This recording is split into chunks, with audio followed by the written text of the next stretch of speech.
Welcome everybody to this week's episode of Den Excelsior. It's me, Ricky, your host as always. This is the week of September 22nd. FYI, we are recording this a day earlier than usual, but nonetheless, we're here. I'm with Dennis as always, and we're talking Big Trouble in Little China today. Yeah, thanks. I gotta say, for anybody who's just listening to the show and not watching it on YouTube, I really just stared at that intro for the first time in a while. It's pretty cool, man. It's pretty cool It's to look cool. at. You wondered why, like last week, I brought you out during we're out together versus me introducing you. Yeah, I get it. Because I realized most people listen to it, but if you wanna see some more stuff, tune into the YouTube channel. We do record the show live. It does go up live there, and then you can always view the show later when you're done too. Yeah, or you can listen to it later. Or you can listen, and be like, "Oh, it's way better without their faces." Do you subscribe to our podcast? Do I subscribe to our podcast? Yes. Yeah, Have you ever shuffled onto our podcast by accident? No, Okay. Because I only subscribe to our podcast. Oh, you don't? Okay, you're not an avid podcast listener.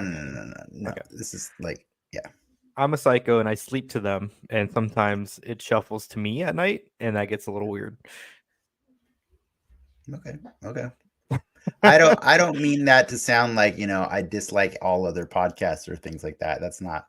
I just typically don't listen to a lot of them because I think it's easy to drown in the vast array of opinions and stuff. Says the man who sends me 5 TikToks a day. I do send you. I don't send you 5 TikToks a day, but I just don't. TikTok's on my toilet, man. That's when that's easy.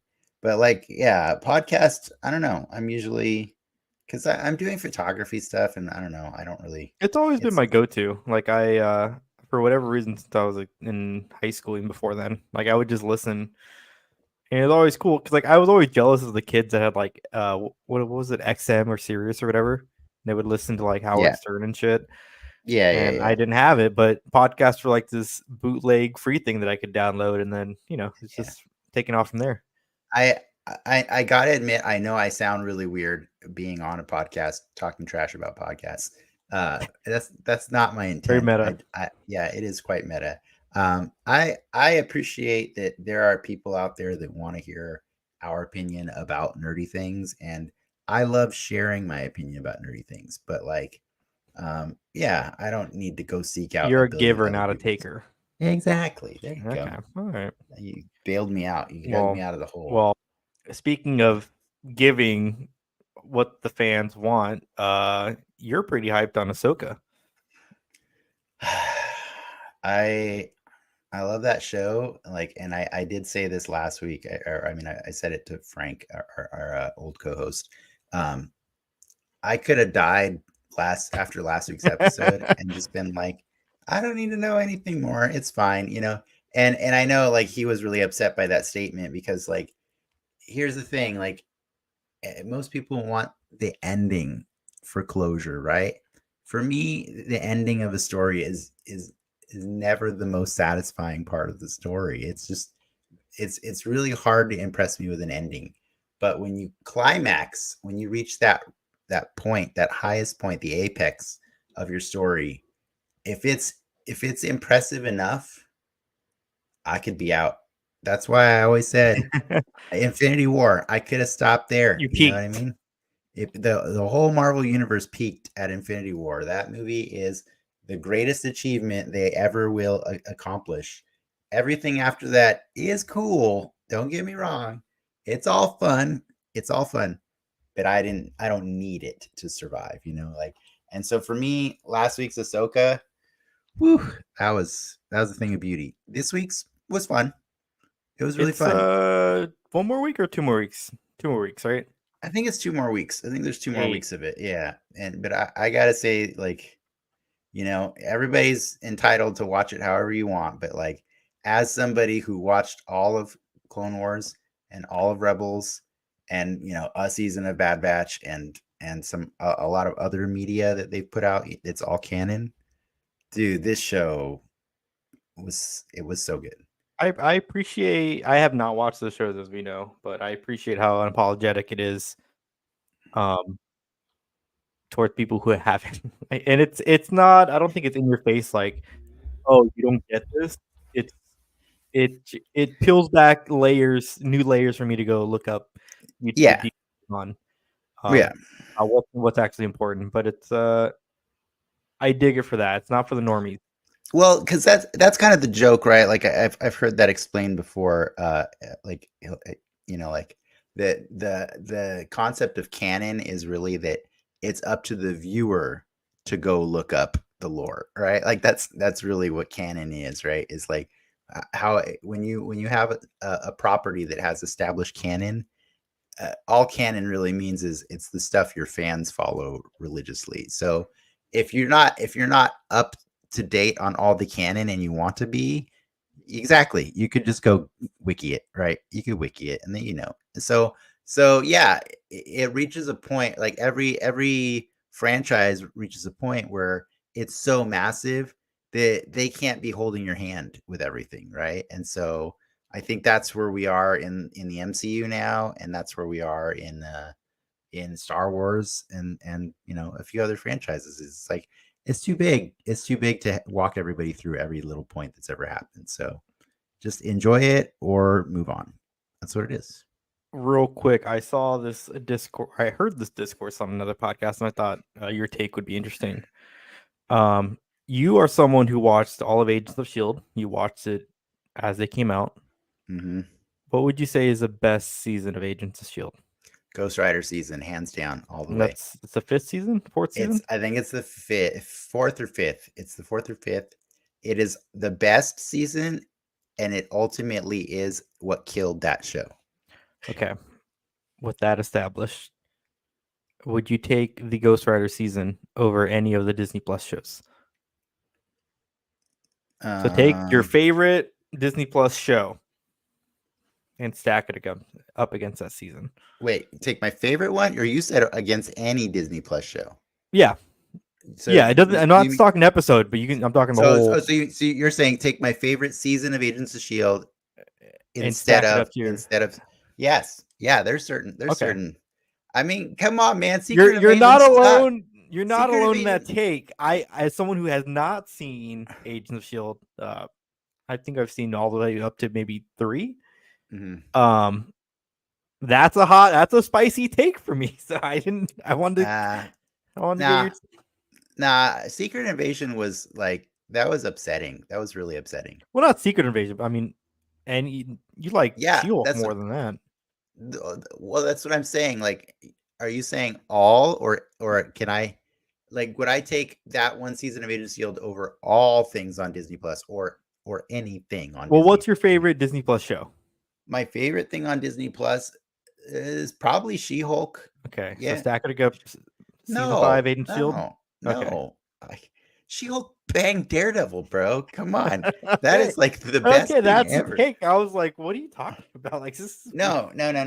I thought like you got to be careful with the wording of that. I thought, I'm saying like the best season of Agents of Shield is not worse. Is not worse than every single thing that Marvel's put out since. It's better than some of the things Marvel's put out. It's in stride. Yeah, it's a decent show, but like really what happens is they introduce Ghost Rider. He's the most powerful being ever on that show. And honestly, like really in the Marvel universe, he's one of the most powerful beings, period, right? Like he just is. Like he's fueled by hell energy, you know what I mean? Like that's boundless, like I don't know how to quantify energy you get from hell, so it's and not then the whole like plot of like Midnight Suns. Yeah, I haven't. They like, I can't play that game. Oh, I can't okay. play that game. It's too Yeah, bad. It's too bad. Tony Stark quantifies hell in that game. Yeah, but so he does some cool stuff on that show, and then they basically the Agents of Shield get him on speed dial, and he comes in and helps them a couple times, right? And my problem is like once he leaves the show at the end of the season, and I know he originally he left, and they were like, "Let's make a show of him," that was the Yeah, plan. yeah. Um, but he just dips out, and like the idea, like it's one thing that He's Agent like their Captain Coulson Marvel. kinda, but it's one thing that like Agent Coulson like died in Avengers, then came back in Agents of Shield, and has never told the Avengers that he's alive, even though they were all super sad about it, right? Like that's one thing, And they're all okay? super spies. But like when aliens are invading, like Thanos and stuff like that, and we're not calling Ghost Rider on speed dial to help, like it's your universe is broken. It doesn't make sense. You know what I mean? And so like he created a giant plot hole in that universe because every situation could be resolved with Ghost Rider that's ever been presented since. You know what I mean? So like it just makes it A little weird. it's yeah, it's weird. So like at least they go out of their way to like write Captain Marvel out of this freaking universe all the time, so she's not, you know, fixing everything all the time. So yeah, but that's my only problem with that. And then and the show really does fall apart after that because it doesn't really know how to. That's the problem with Marvel in general, right? Like they're always trying to top Yeah, themselves. well, the train keeps moving. It keeps going. Yeah, but it doesn't have to keep going up. You know what I mean? Like that's the thing. Like I don't. That's I the think thing. that's why people are upset with the current stretch of it. It's been going sideways for a minute. Well, it's because they're expecting it to go up. That's what I'm saying. No. Like I actually don't mind a lot of the things from the current run, um, minus Secret Invasion. You know what I mean? Like that's that one. That one went nowhere. That just went nowhere. Like that's just dumb. So I'm still Well, excited for the Marvels, but I can't handle Secret Invasion. we'll stay on the D plus train here as we get into the news.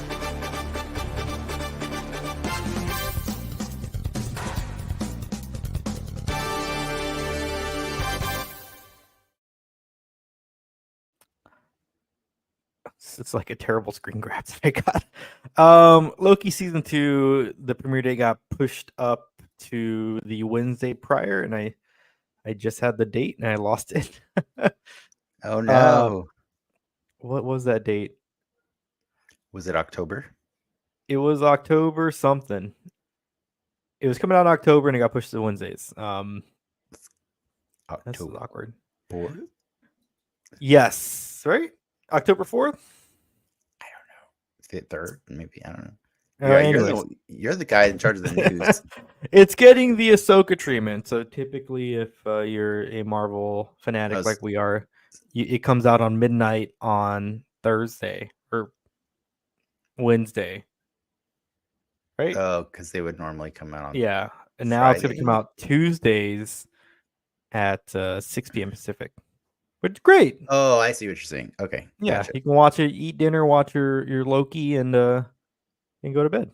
I like Loki. I think it was a great show. Minus the specific Probably the parts best. I have no. There is no Daredevil having sex with She-Hulk in that show, and therefore it is not the best. I mean, what there's like Loki kissing Loki. That's something. That's masturbation at best, dude. You're gonna tell me you'd rather watch a show about masturbation than a show about sex? Come on, man. Come on. I mean, they are two separate tabs, but They're super separate tabs. Fair enough. Fair enough. I'm not trying to kink shame you. Because we are recording this today, we will be unfortunately missing out on PulseCon, which kicks off tomorrow, 11 a.m. Eastern. Marvel Legends stuff is going to be announced there. Anything you're looking forward to? Anything you're excited? The only known quantity right now is the Detroit Steel. How much money are you spending? Oh, I'm just getting to Detroit Steel. I know I'm buying the G.I. Joe stuff for a friend, but yeah, not much. Like the 40 bucks for Detroit Steel. What would surprise you there? I'm not gonna say I'd be surprised, but there have been leaks of the Green Goblin from No Way Home. Like these? Yep, they are beautiful. Like that. It's a good sculpt. I would have been surprised had these leaks not come out. But that's a $50 toy right there, dude. That's maybe 45, maybe, but like You don't think it that dips in the 60? this is not a $60 toy. No, no. But that glider is quite impressive. That figure is way more impressive than the glider. So yeah, it's a really cool figure. Like it almost means you don't ever have to have like an old school Green Goblin one. No. I mean, like I Kind of guess you do. It's not green. Like I'm sure you'll get one. I mean, they could make one off of this. Yeah, This is like like I wonder if like the Raimi Spider-Man figures, like they're just on reserve, right? I feel like you just do well, a they made Peter already. Well, yeah. You got no, Peter. no. The rumor is like this is not the only one we're getting. The rumor is we're getting him and Doc Ock and Electro and Lizard all over again and Sandman. Yeah, but you can do a Venom. You can do a but you can Oh, I see what you're saying. do a Venom. You can do build a fake Sandman, throw in a Mary Jane in the questionable dress, and you got a five figure set. They ain't making Mary Jane in the questionable dress. I don't They did it once. I know they did once, but those are choices that are different now. They're different choices now. But yeah, that's all. That's the only thing I'm really excited about. Like, I mean, I shouldn't say that. Like, I really like. I know this is a really weird take, but like, I like the vampire that is Hasbro. Hasbro is essentially the Disney of the toy industry. They have bought everything that you ever loved as a kid, and they just own it all, and then they just put it out like on rinse and repeat, like over and over again, and it is just a constant feed. And so like even though I don't collect a lot of things that Hasbro makes, I really do like seeing all the things they make, and I like to see the joy that gives those different people. Like I like that. Like I get to see the Hasbro team talk about the Transformers team talk about how much they love Transformers, or I get to see the Star Wars team like try to sell you another alien that you don't care about. I like to see the Dungeons and Dragons people like trying really hard to figure out what their lane is for merchandising, because I mean, let's be honest, like nobody really cares about the toys for Dungeons and Dragons. That's not why you go into Dungeons and Dragons, but like I still like that they're trying to make stuff. It's cool, and so I just like watching it all. I just like to see the whole thing, and so I do have some scheduling conflicts, so I'm going to be not watching it live the whole time, but you better believe I will be at the store, the virtual store at 2 p.m. To buy my things as a premium member. I Yeah. mean, to your point, just seeing anyone talk about a passion like they do, there is, big corporation. You do get the sense that they care.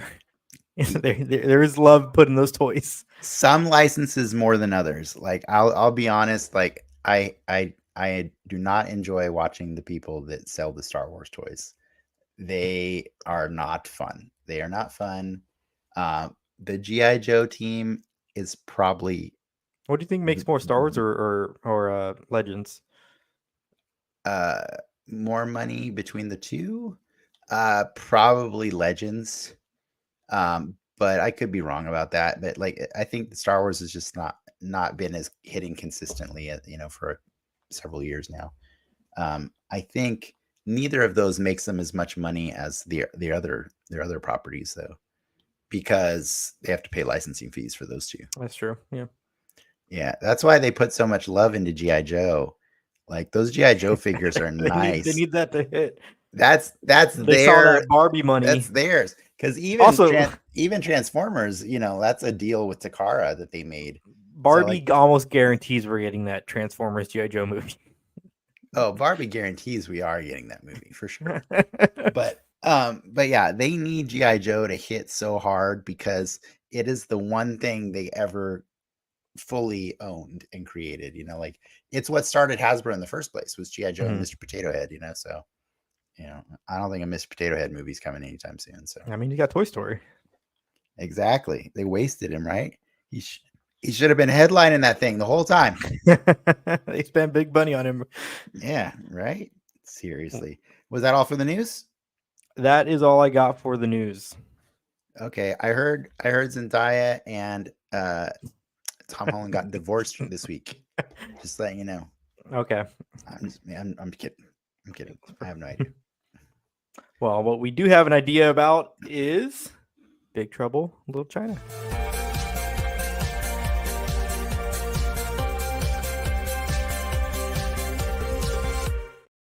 Woo! I wanted to. Go for it. I'll say that was a fun movie. Okay. Well, you put the cart before the horse, man. Yeah, show's over. Bye. Show's over, guys. Yeah, no. So I was gonna say something way less revealing. I was gonna less revealing than that was a good movie. Yeah, I was gonna take our audience on a little recap of how we got here, right? Which is we watched Highlander 2 weeks ago. Yes.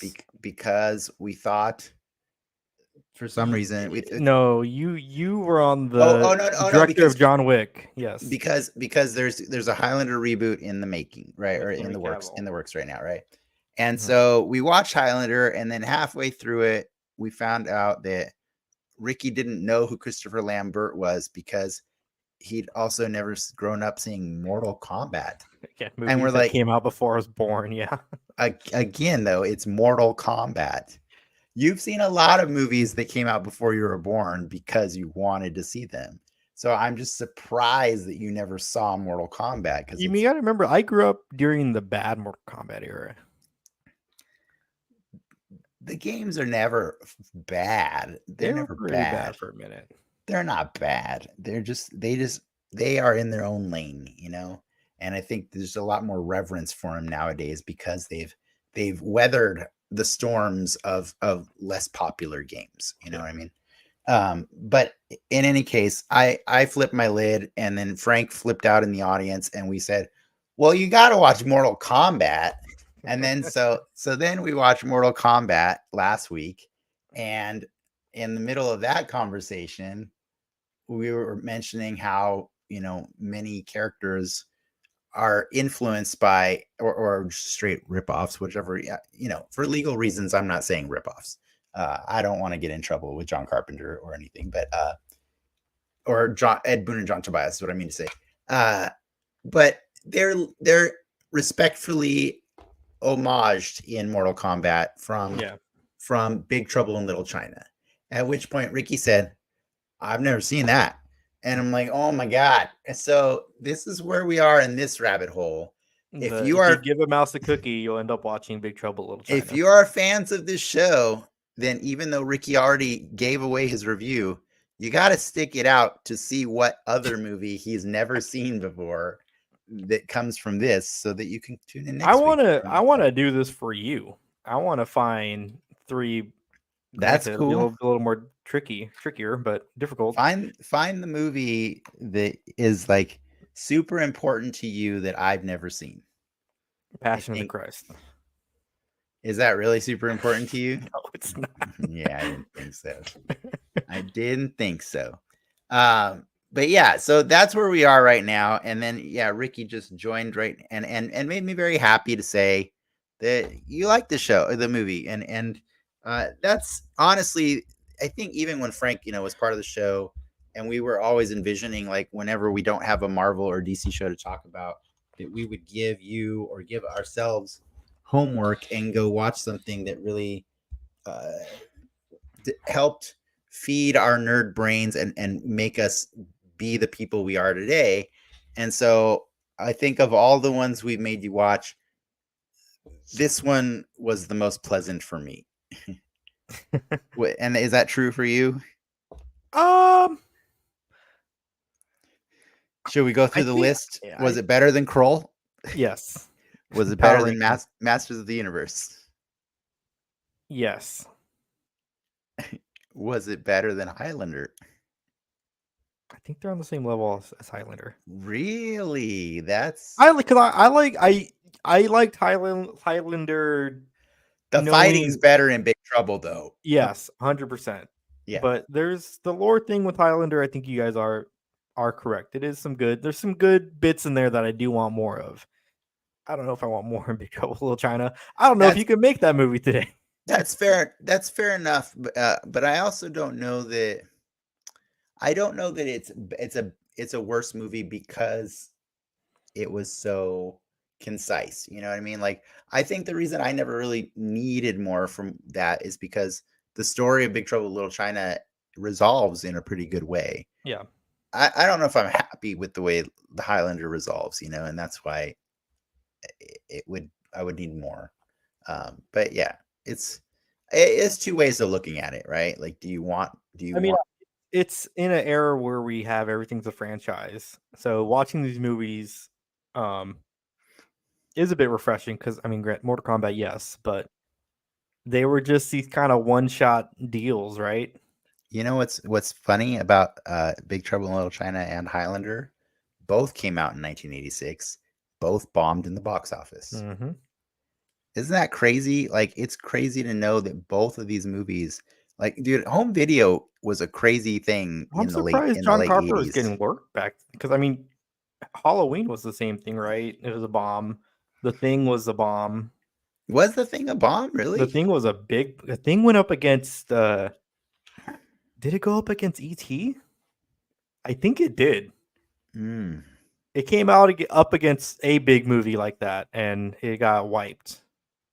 Well, But it had good, long legs in the VHS market. if it's any consolation to what you're saying, Hmm.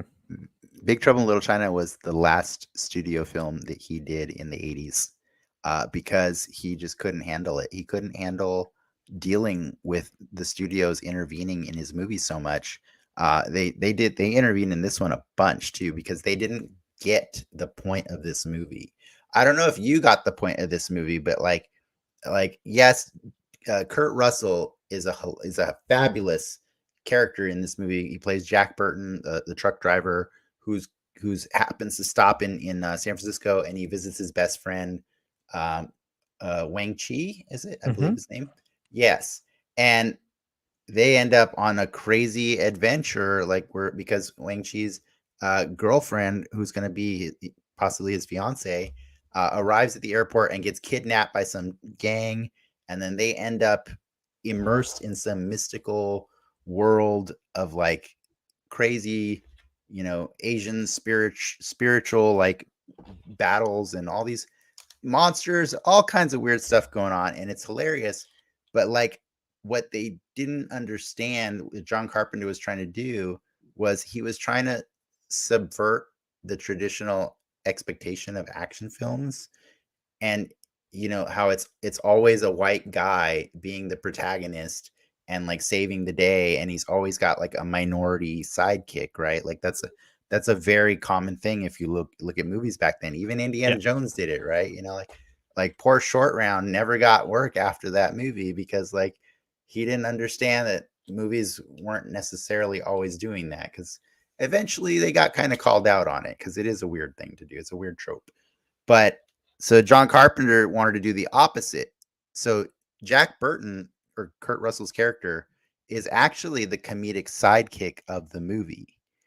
But the studio kept intervening because they didn't understand that concept.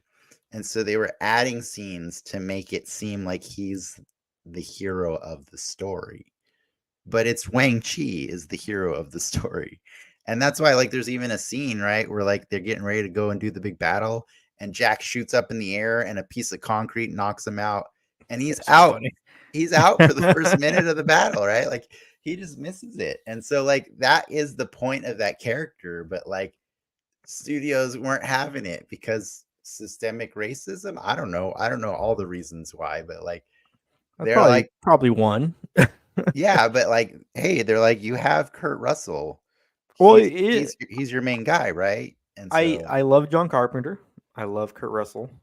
Um, The Thing, one of my favorite movies of all time. I love I guess recent Kurt Russell fame, Hateful Eight. I think he's great in that. I'm stoked What for his which was that one? I couldn't hear. the Hateful Eight, the Tarantino Oh, movie. the Hateful Eight. He's Yes, great, gotcha. and then he gets like wiped out halfway through. Spoilers. Yeah. He's gonna be in the Godzilla movie, or like sorry, Godzilla show on Apple TV with his son. That's kind of cool. But love them both. So I was never opposed to watching this movie. It just always felt weird. I think the titles in this day and age is like I don't know Yeah. if I want to ruin Kurt Russell for me. If But if it I'm glad I watched it though. does I it mean, help that the Chinese characters that are on the title spell out evil spirits make a big scene in little spiritual state? no, that's pretty funny though. I mean, that's the translation that they have on there. So, I just think Big Trouble in Little China, yeah, it sounds a little offensive, but like in the context of the movie, when they're explaining that China is here now, right? Like China is that part of San Francisco. In the context of the story, I get it. Like I I give mean, it a pass. the 80s were just all about underground temples and shit. For sure. Yeah. Like that was like their jam. Yeah, like they loved. I mean, in fairness though, like isn't that cool to imagine that there's way cooler stuff right underneath us? Like I think that's a cool idea. So Yeah, a lot of people did. yeah, a lot of people did. Maybe I love it because I grew up watching all those stories, So but what was your favorite part of this movie, or what was the favorite what made you like this movie so much? Well, I know we're talking in like he's not the main character, but honestly, Kurt Russell just being like almost annoyed throughout the whole thing. Like He has good reason to be annoyed though. but he's almost like burdened. But He's a good friend though. I don't want he's a great friend. There's like this reluctant nature of him, like, well, I guess I'll do it, like, or it's just let me, like, I don't want to call the cops, like, and it's like funny, like, it really is, like, this dude's, He's it's like he's the comedic guy at the sidekick. bar. It's like I don't want to drink anymore, but then orders like 3 more shots. Yeah, I Like, mean he is the comedic sidekick, but like it's if you gave that part to somebody who is usually used to playing the protagonist of a story, right? Like he's got a lot of depth and a lot of range that he puts into that character. And so you get a lot of fun scenarios with this story, right? He's at a brothel at one point, like, and that's like, what? dress him up in glasses. I know they dress him up in glasses and stuff. Like, fun, weird fact, you know how he's all sweaty there at the brothel? That was because he actually had the flu while they were filming that scene. Oh God. And that makes me laugh because that is a time where you could be infected with the flu and still be working on set with other people. Like that is just a whole different period. That's why the union is striking right now. I know, right? Kurt Russell had the flu and just powered through it on that scene. So, but yeah, no, they had him doing so many different hilarious things like through the whole movie.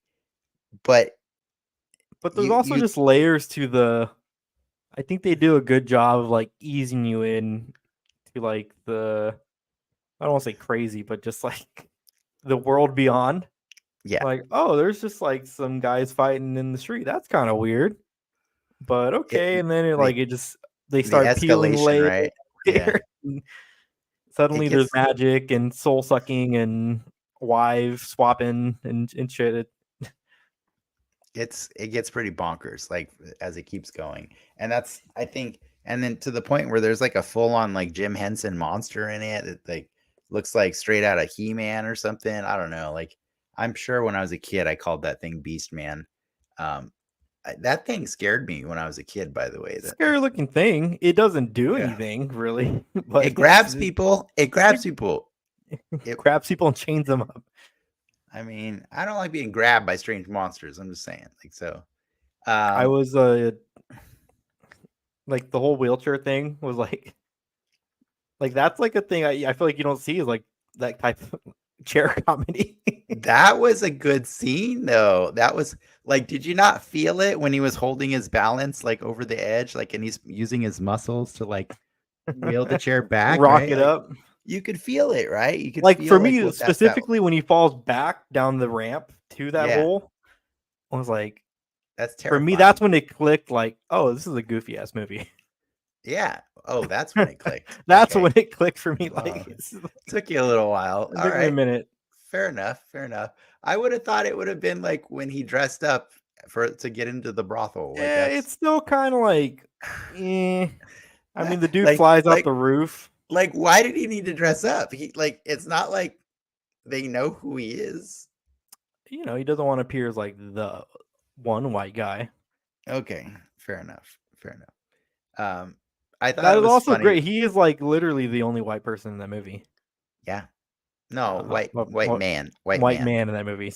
Yes, he is the only He is white one of two male. white people in that movie.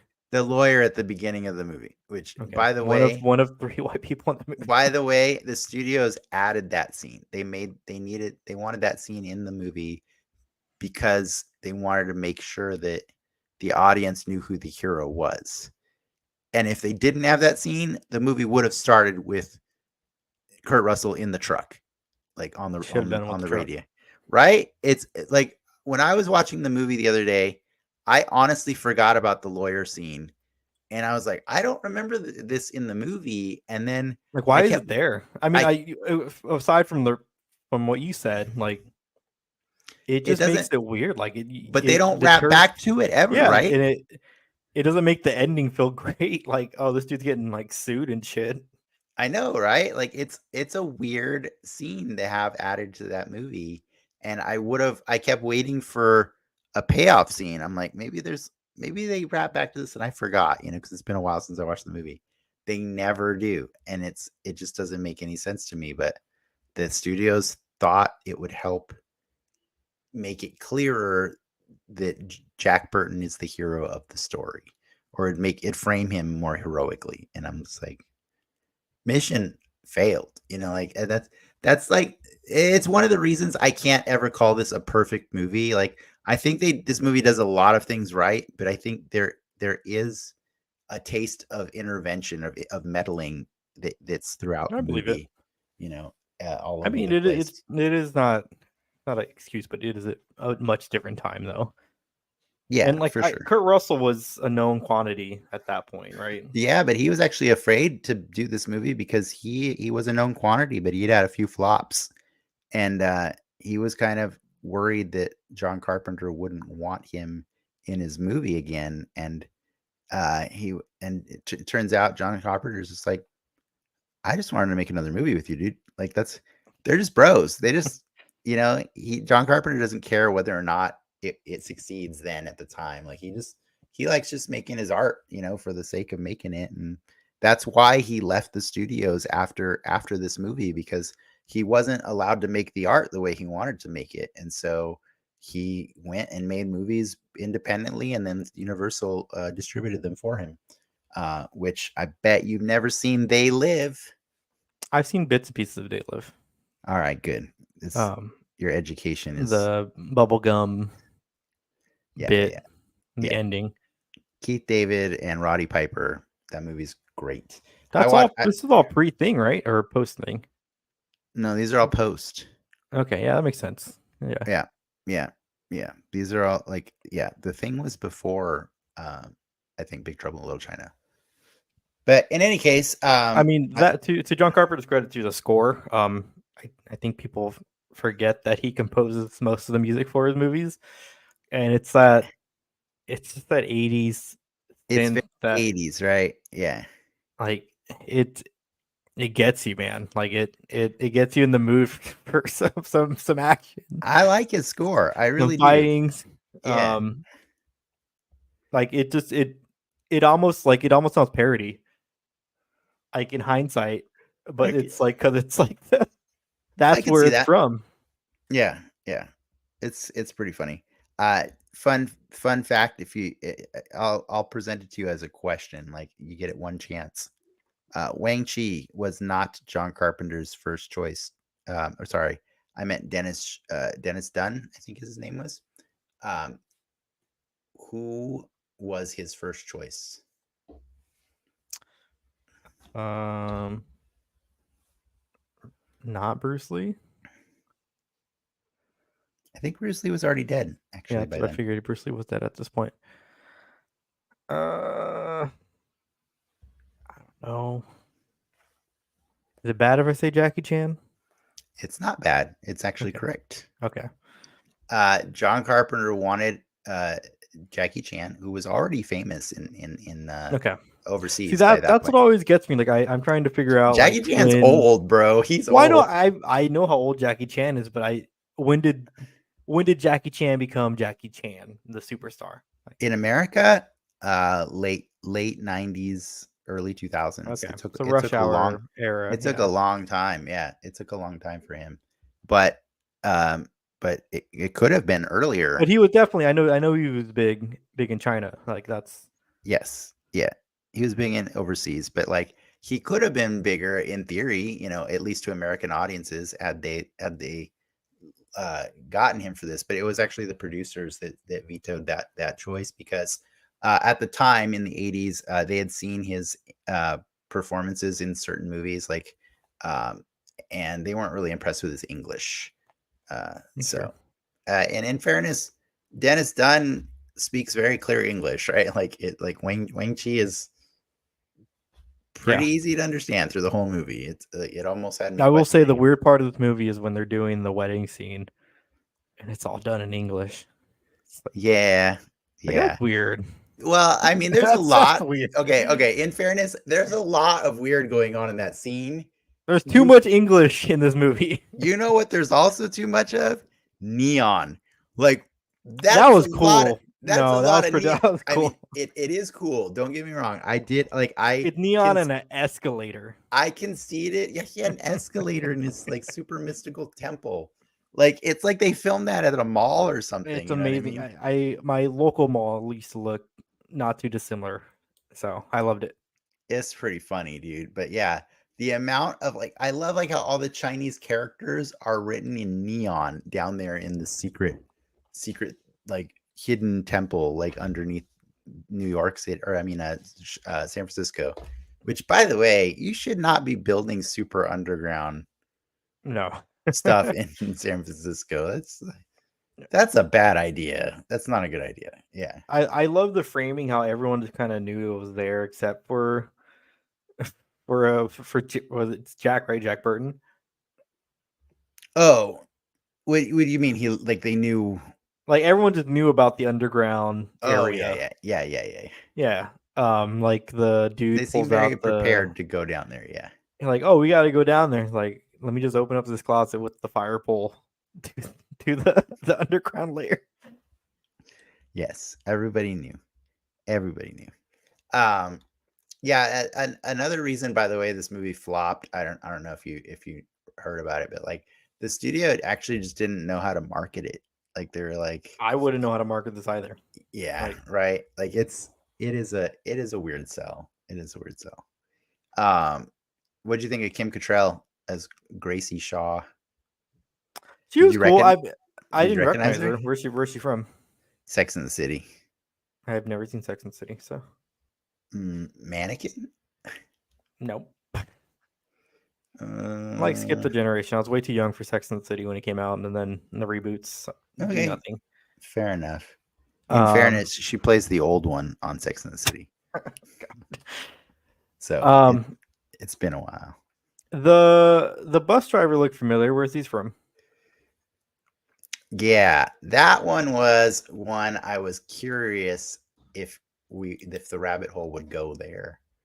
I believe I'm going to check really quick, but I believe he is from another movie that's kind of weirdly culturally appropriating. Um, The Golden Child. Have you ever Is seen The Golden Child? that like a Karate Kid ripoff? No. No, I've never seen The Golden Child. You know what? I might be wrong. It looks like I am wrong, and he's not from. Is he not from that? Oh, he's from a lot of other things, though.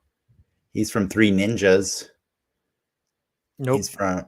Oh yeah, no, I'm right. He is in Golden Child. Yeah. He's in The Golden Child. Yeah. So The Golden Child actually came out after Big Trouble in Little China, but like very shortly after. we may watch that one day. I don't know. It's Eddie Murphy. It's basically you take this movie that we just watched and you put Eddie Murphy in it. That seems like it's $1 million movie right there. it's very similar in tone. It's also got the bad guy from Game of Thrones, the Lannister, the Lannister father, like the yeah. It's weird. It's a weird one.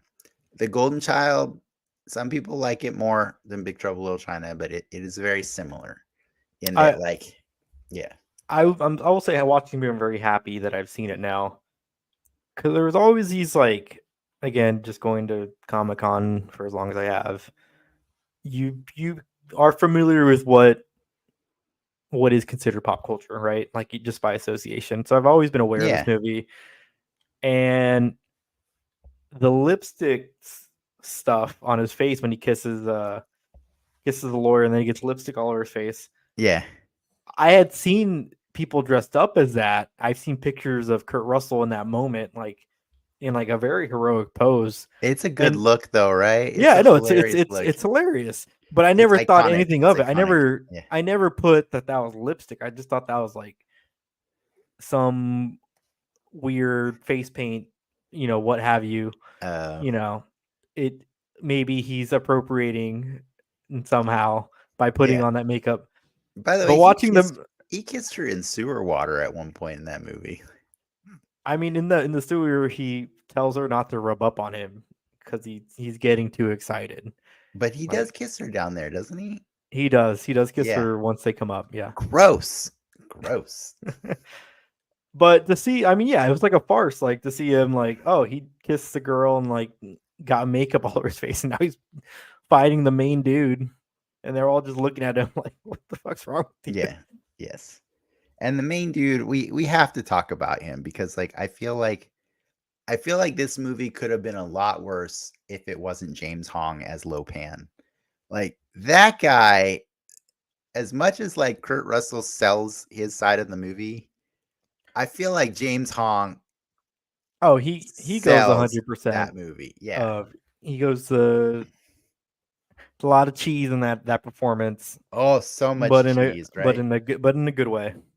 But all the best ways. Like he plays three different versions of himself, right? Like he plays the one you see on the street, which looks the most of normal of him of all of his versions. But he's like a ghost that gets hit by a truck or doesn't get hit by a truck. Then he plays the super old man David Lopan, right? Which is like, what is that makeup? That is like disgusting. It's just gross. It reminds me of like Bad Grandpa or something like that. You know what I mean? Like, it's just really gross. And he plays that, he hams it up so hard in that costume.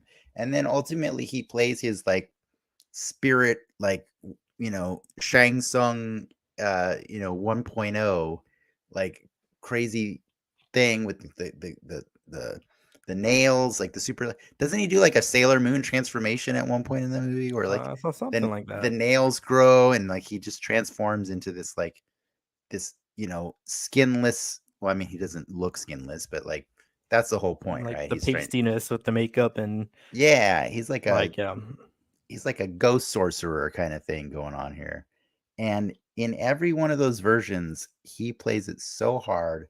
And what I think so funny about James Hong is like there are so many iconic roles he's done in his career, and it really boils down to what's your favorite James Hong depends on what generation you're born in, right? Like, because for me it's this, mhm, but for an entire other generation it's Kung Fu Panda, right? Like, yeah. and then an entire new generation, Yeah, his it stock it, is it always pays dividends. right, but there's an entire other generation that they'll say their favorite movie with that guy is Everything Everywhere All at Once. Like, look at this guy's career, man. Isn't It's he have amazing. like the most IMDb credits? Isn't that like a thing? I Is it possibly? I mean, he's been around for a I long like freaking time. he's been a working actor for a long time. I think it's something like, if I'm not mistaken, like 300 or so credits. But I feel like that's low now. Actor 457. Okay. 457 things this guy's been in, dude. You better believe he shows up to work for every episode of Kung Fu Panda, not just the movies. Oh That wow, guy, he does the show? he does the Or he did show, the dude. show? That's pretty Yeah. impressive. He don't care, man. He knows where the money comes from, man. Yeah, he's great. He's also an American Born Chinese on Disney Plus, and I love that show. Like, it's a great show.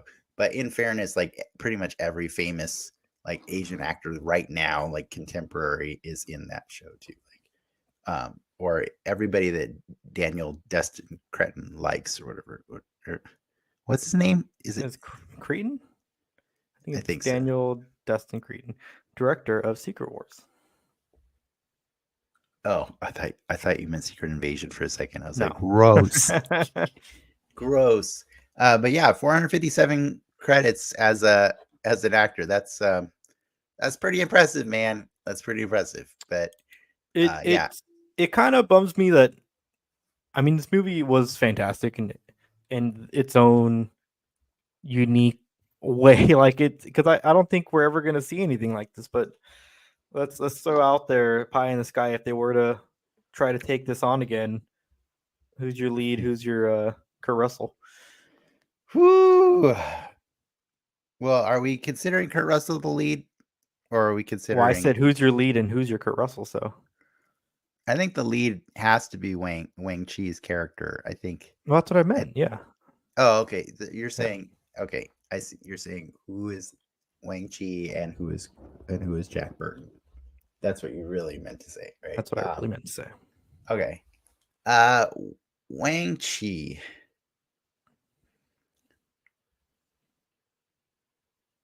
I mean, I feel like Hollywood would make that Simu Liu, right? Like that's I mean, that's, yeah, that's like that's your guy, right? If you want, if in fairness, if you want it to be clear that he is the protagonist of the story, yes, you make it Simu Liu. Well, I think if you want, what are you doing to those stunts? If you want to confuse how people, much stunts do you want done by the actor? You get Simu. He does a lot of his own stuff. Yeah, he does. Yeah. But I'm saying, like, I feel like, you know what? Let's just make it a reunion. Let's make Simu and Ryan Gosling. There you go. Let's do it. A reunion. Where were they? Oh, yeah, Barbie. Duh. Yeah. Let's just do it. I don't know if you kind of feel like you go more macho for Jack, but I feel like you should go less macho for Jack, because I think that will make him funnier. Like, I mean, you know, like I couldn't tell. I feel like he's just doing like a John Wayne impression the whole time. That's exactly what he was doing, bro. He has said that on the record. He was. His whole inspiration for Snake Plissken in Escape from New York was he did an impersonation of Clint Eastwood. So then for this movie, he decided to do a John Wayne impersonation. So that was a good catch. Because that's exactly what he was doing. But you know, saying dumb shit in a cool way. Yeah, exactly. And just for the record, like that whole like whatever, when he's just by himself in the truck on the CB radio, like just spouting out whatever Jack Burtonisms he is, like you don't understand how much that hit me in a soft spot in my core memories, because when I was a kid, my dad got me a CB radio, which was not a normal thing for kids to have back then. And I would literally just turn on the different channels in your car, in my home, just in my in my bedroom, and I would get on the radio, and there would just be truck drivers out there alone on the road on their radio, just saying whatever things they felt like saying out there. And it's funny because they're lonely, you know what I mean? So like I have a similar story, but mine gets dark, so I don't want to share yours probably got dark. But I'm saying, like, when I saw Jack Burton, I got it. You know, I understood his character, and I think for me, that's the part of him that makes him the softest, is knowing that he just really wants to be heard. So he's always he's a loudmouth, right? Like he's got a lot to say, and it's because he's got you know, anxieties or hangups or you know, and so like it's really fun to see him be the joke character throughout the movie. he can still be a heroic character, and like all sidekicks get to have moments of heroism, even if they're not the hero. And so he has a really cool one, like he got doped up and he had super high reflexes, and then he caught a knife and threw it back at a guy's head, and there you go. So like it's a pretty cool trick, like I wish it would have been like foreshadowed in some way. I love the lack of fanfare towards the ending, honestly. Like it's just he Yeah. does the thing. It's like, oh, it's over. Aren't you gonna kiss her? No. Nah. That's the best part of the movie right there. That is probably the best part. Really quick, I gotta know though, like, because I know this is spawned by our Mortal Kombat. You saw it, right? You saw them there, right? Like, they're there. I don't know if it's as blatant as was suggested. They're not trying to get sued, but Shang Tsung in Mortal Kombat 1 looks a hell of a lot like David Lopan in the first Mortal Kombat. That might be a racist question to answer, so I'm not gonna. I get where the Raiden. Well, you don't have to feel racist about it, because Ed Boon and John Tobias have gone on record to say that Big Trouble in Little China was one of the places of inspiration for Raiden, and it was the source of inspiration for Shang Tsung. So you don't have to feel bad about it. There are other inspirations. Mortal Kombat. There are other places, other references that also inspire Raiden as well. So it's not a 1-to-1 translation for sure. But I gotta say this though, considering that we just watched Highlander a couple weeks ago, same year they both came out, the lightning effects are way better looking in this. Oh movie. Yeah.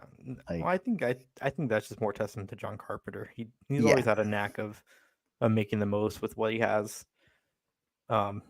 With everything, the sets, the creature stuff, even the actors' performances.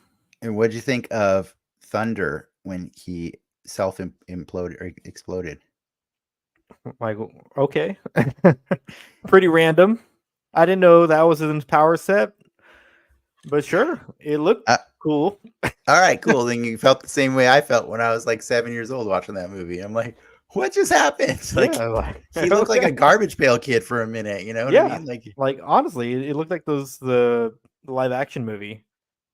Yeah, the live action garbage pail kids. Yeah, but in fairness, it was a cool practical effect, right? It looked cool. It's like, hey, we got this effect sitting here. You want to throw it in this movie? At least he got to go out cool. What Lightning got a statue dropped on his head. Like that's what happened to Lightning. So that's real life. I guess so. Yeah. All right. Well, I don't have anything else to add to this. I'm super happy that you like this one. No, we're kind of 3 for 3 on movie watching, old movie watching. All right. We're more keyed in here. We're dialing in it better. So I will try to find you some more. I don't think we don't need to make you watch Golden Child. I mean, eventually I'm going to make you guys watch Signs again, but I know you guys don't like that movie. What is you guys? Me? Yes. You and Clark. I'll make a guest watch. Fair enough. But we are going to be taking next week off. Yes. But we will be back the following week to talk about Gen V. The new spin-off from the World of the Boys, right? That's also going to be on Amazon Prime. Yeah. Okay. Yeah. Cool. Yeah. Of course. Yeah. If let us know if you have other movies you want us to watch. Also, if you like hearing us, I don't know if we're gonna have stuff up there, but we got a patreon.com/DenXmedia. You can always kick us a few bucks and get some stuff early and get some stuff that's extra.